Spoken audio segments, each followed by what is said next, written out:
Mi nombre es Antonio García Guzmán, soy profesor titular de la Universidad de Granada en el campus universitario de Ceuta y bueno, voy a hablarles de un seminario que voy a impartir sobre la atención integral al alumnado con trastorno del espectro autista.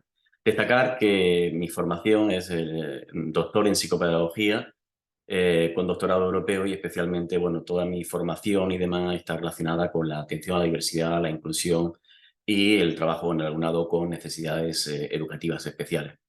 El objetivo de este seminario es, sobre todo, como bien indica el propio nombre, es ofrecer una serie de herramientas, de estrategias y recursos pues, para ahondar o tener, digamos, la suficiente formación para poder dar respuesta especialmente al alumnado con trastorno del espectro autista. Para ello, pues el curso se ha dividido especialmente en 6 bloques. Con esos 6 bloques se pretende, de alguna forma, pues el poder tener esa visión integral de lo que implica responder a las necesidades que puede presentar un alumno con trastorno del espectro autista. En este sentido, pues lo que queremos también de alguna forma es, dado que estamos hablando de atención integral, pues obviamente tenemos que tener en cuenta también la intervención desde diferentes ámbitos y sobre todo especialmente la propia coordinación que tiene que haber entre los diferentes ámbitos, ¿no? Eh, el curso tiene una versión teórico-práctica porque pretende de alguna forma conocer, comprender y a partir de ese conocimiento, de esa comprensión sobre este trastorno y sobre todo lo que implica, pues desarrollar, digamos, actuaciones concretas que pueden ayudarnos a intervenir adecuadamente en dicho alumnado. En este sentido, pues lo que se ha realizado especialmente es concretarlo en 6 bloques concretos, ¿no? El primer bloque es un bloque fundamental, es necesario porque lo que pretendemos de alguna forma, o lo que pretendo, es en primer lugar conocer qué se entiende realmente por trastorno del espectro autista, teniendo en cuenta pues, los diferentes manuales, ¿no? Sobre todo el DSM-4, DSM-5, el DSM-5-TR y el CIE-11, ¿no? Digamos, ver esa pequeña trayectoria para decir, bueno, ¿y ahora dónde estamos, no? ¿A qué nos referimos con alumno con trastorno del espectro autista, no? ¿Y qué implica? Es decir, ¿qué características tiene un alumno con trastorno del espectro autista, teniendo en cuenta que pueden ser muy diferentes de uno a otro, porque ya el propio nombre lo indica, ¿no? Espectro, ¿no? Dentro de ese espectro, pues, hay muchas características diferenciales entre uno y otro, pero sí que hay una serie de aspectos concretos que se tienen en cuenta para ese diagnóstico y que sí que es importante tenerlo en cuenta para ofrecer una adecuada intervención, ¿no? Al mismo tiempo y en conexión con esa formación, con ese conocimiento que vamos a tener sobre dicho alumnado, pues también es importante, en este caso, partir de principios que son fundamentales, como es la normalización, como es la inclusión y como es el conocer algunas modalidades de inclusión de este alumnado, ¿no? Y pues para ello yo sí que me gustaría también en este seminario pues utilizar especialmente un documental que he dirigido hace muy poquito, concretamente en nuestro contexto, en Ceuta, en España, en el cual de alguna forma nos adentramos en el mundo de la discapacidad, de las necesidades educativas especiales, desde diferentes ámbitos, y nos hemos adentrado también en centros educativos, ¿no? Donde hemos conocido también experiencias de inclusión que se desarrollan con el alumnado con necesidades educativas especiales y especialmente con el alumnado con trastorno del espectro autista. Y partiendo de esa conexión en la que yo pretendo en este primer bloque conocer el trastorno del espectro autista, características, etiología, aspectos relacionados con el diagnóstico, también partir de esos principios tan importantes como es la normalización, la inclusión, la no discriminación y para ello conocer también algún ejemplo práctico, ¿no? Partiendo especialmente de ese documental que hace poco estrené, que he dirigido sobre la normalización y la inclusión de las personas con discapacidad, con necesidades educativas especiales y con diversidad funcional. El bloque 2, una vez que ya tenemos el conocimiento oportuno sobre dicho trastorno y todo lo que implica, pues lo que pretende de alguna forma es hacer un pequeño recorrido sobre ese tipo de metodología, de modelos de intervención que se desarrollan con dicho alumnado también desde diferentes ámbitos y a partir de ahí concretar especialmente en aquellos que nos pueden ser de mayor utilidad.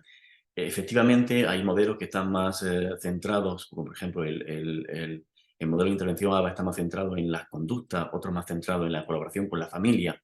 Y hay otros modelos de intervención o metodologías que están sobre todo centrados en una intervención más integral, ¿no? Y ahí es donde yo realmente, una vez que hayamos hecho ese pequeño recorrido sobre diferentes metodologías eh, y modelos de afrontar y abordar este trastorno, me gustaría centrarme especialmente en una de ellas, que creo que es muy importante, pero no solo porque yo lo comente, ¿no? Sino porque además es fruto de un estudio también en el cual he dirigido sobre la atención al alumnado con trastorno del espectro autista en las aulas especializadas y en los centros ordinarios que tienen aulas especializadas, ¿no?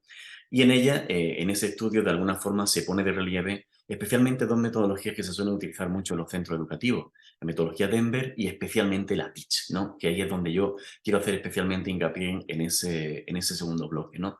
Porque al fin y al cabo lo que nosotros pretendemos cuando estamos trabajando con un alumno que tiene trastorno del espectro autista es que se sientan cómodos, que sean lo más independientes posible, que en todo momento sepan lo que tienen que hacer y cómo tienen que realizarlo. Es decir, ofrecer unas pautas concretas para que el alumno tenga esa directriz, esa información necesaria y prevenir pues, conductas no adecuadas, porque cuando este alumnado especialmente conoce qué es lo que tiene que hacer y cómo tiene que afrontar los retos que supone trabajar realizar una determinada tarea, pues obviamente es más fácil trabajar con ellos, ¿no? Y en eso se basa especialmente este tipo de metodología, que en definitiva es eso, ¿no? Que estén tranquilos, que sepan en todo momento lo que tienen que realizar y reducir conductas no adecuadas, ¿no?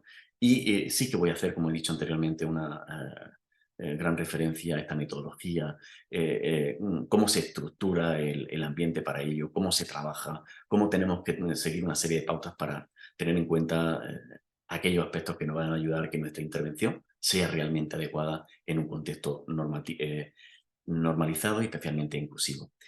El bloque 3, una vez que conocemos ya esos modelos de intervención, esa metodología, ¿no? Y especialmente esa a la que he hecho referencia, sí que trata concretamente sobre técnicas de intervención y estrategias para ese adecuado desarrollo psicoevolutivo, esa adecuada respuesta socioeducativa al alumnado con trastorno del espectro autista. Y para ello quiero basarme en el diseño universal de aprendizaje.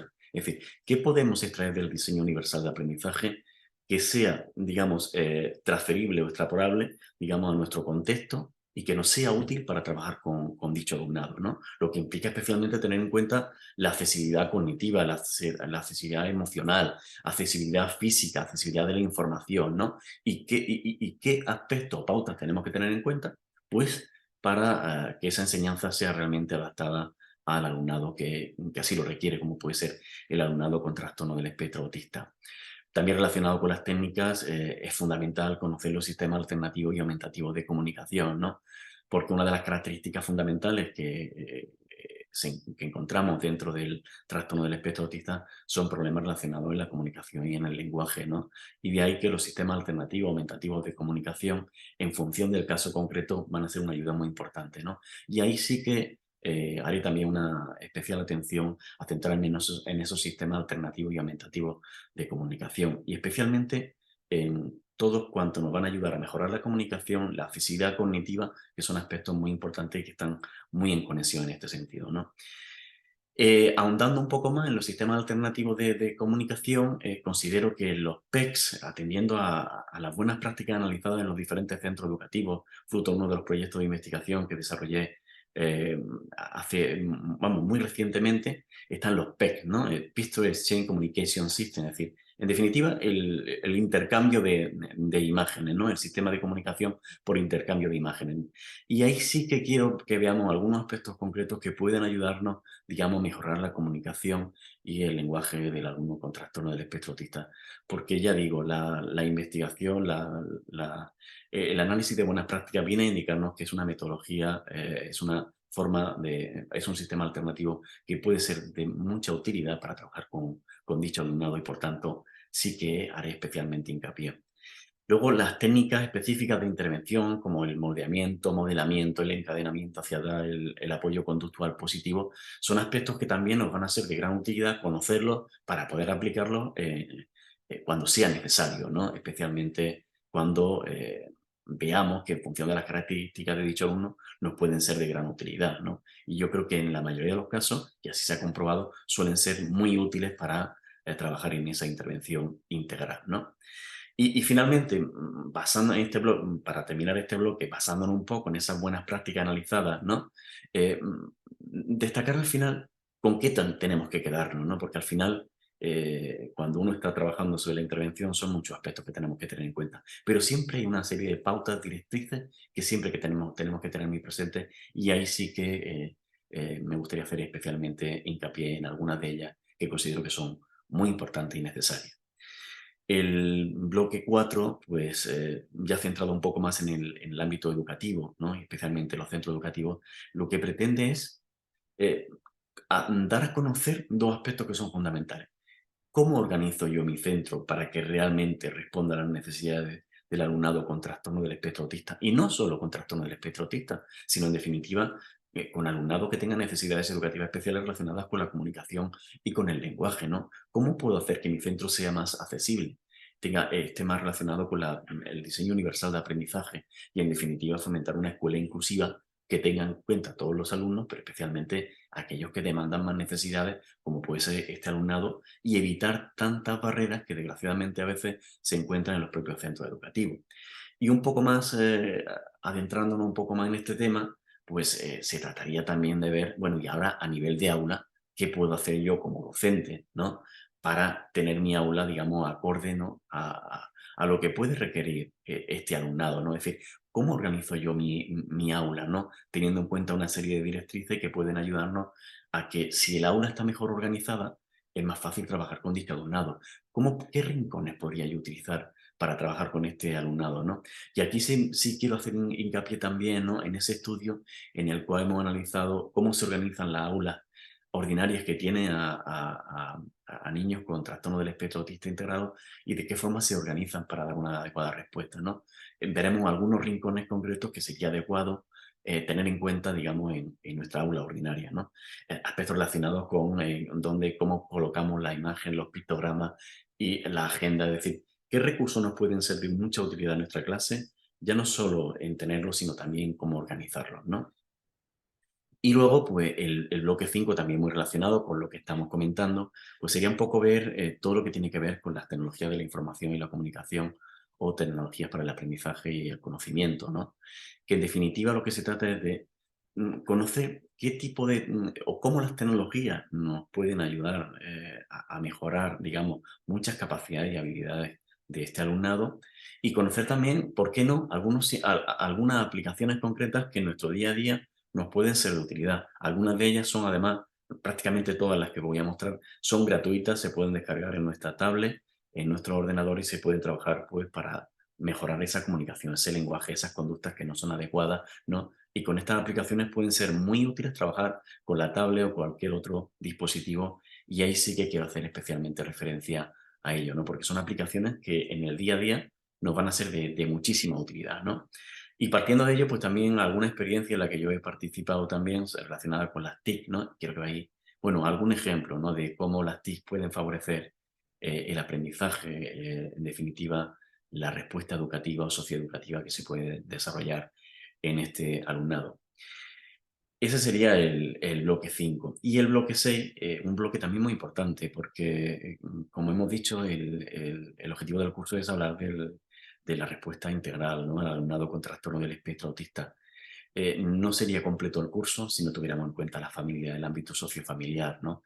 Y en este sentido sí que me gustaría también pues, tratar algunos aspectos que son muy importantes a la hora de trabajar con familias, ¿no? Esa conexión centro educativo, asociación, es muy importante y muy relevante, digamos, para desarrollar una adecuada intervención e incluso con las propias asociaciones, ¿no? Tiene que haber una coordinación muy directa y muy necesaria entre los diferentes contextos, ¿no? Y yo creo que el papel de la familia, de las asociaciones, es de especial importancia en este sentido y haré hincapié en ello, ¿no? Y basándome también en ese documental al que he hecho referencia, titulado Normalización e Inclusión, las dos columnas de Hércules, pues también habrá alguna pequeña sección en la cual haga referencia a ese estudio, digamos, o a ese análisis documental, ¿no? En el cual creo que podemos extraer alguna información muy relevante de qué necesitan las familias de nosotros y cómo nosotros podemos aportar, digamos, a la mejora, ¿no?, de dicho alumnado también desde el ámbito familiar trabajando esa relación tan importante entre familia, escuela y desde el ámbito asociativo. Nada, espero que el seminario sea de vuestro agrado y especialmente responda a vuestra expectativa y pueda daros ese conocimiento teórico práctico que pueda ayudar en la práctica diaria a un alumnado que necesita de nuestra ayuda, de nuestras competencias, de nuestra formación y sobre todo de nuestro interés y nuestra actitud con fe para mejorar su desarrollo integral. Muchas gracias y espero que nos vemos pronto. Gracias.